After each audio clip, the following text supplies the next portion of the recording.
Nós estamos muito preocupados e me bisa que nós estamos sumamente contentes com diretora Sharina Luidens que atender com reto aqui de uma forma muito profissional com o inteiro staff e o time de censo pone muito claro para nós que o tal está ponto não que o tal cria muito dança uno fisicamente edifício e também acomodação aqui não está o mais ideal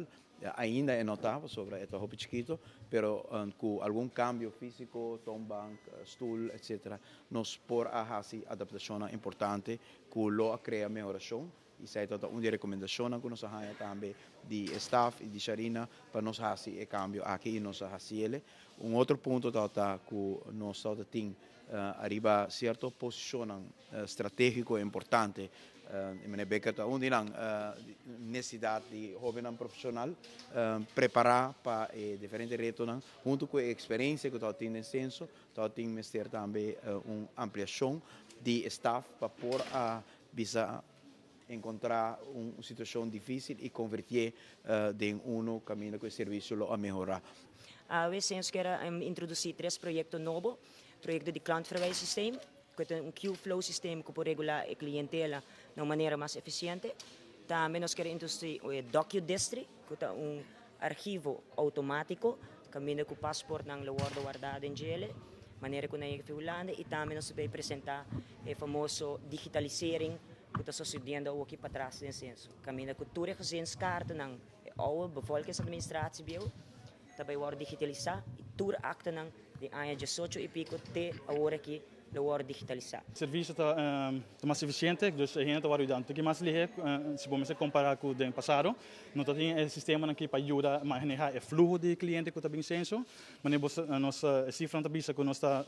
recebendo 2.700 público para semana na senso, dus um candidato muito grande de gente que está bem senso, dus o aparato aqui não está manejar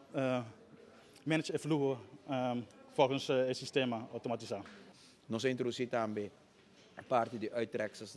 naar de hulpbestuurskantoren. Miles e miles de uittreksels worden buscar no hulpbestuurskantoren. E também tot een parte de automatização importante, conectar hulpbestuurskantoren de forma mais integral e mais rápido com o databank de censo. E nós o qual você vai mirar uma inversão grande de tanto a parte aqui para hora que chega com via de sistema de número uma forma que você mira por exemplo na AZV que funciona bom e você vai mirar o flow também de hora você tem documento mas passport ou ID com a informação da flow via de Q-flow system e a digitalisering system para a databank na bio que nós temos para digitalizar com a tabira acessível mais ligeiro. Tudo isso aqui, graças na trabalho dinâmico que abordo assim do de staff, estão a dirigir censo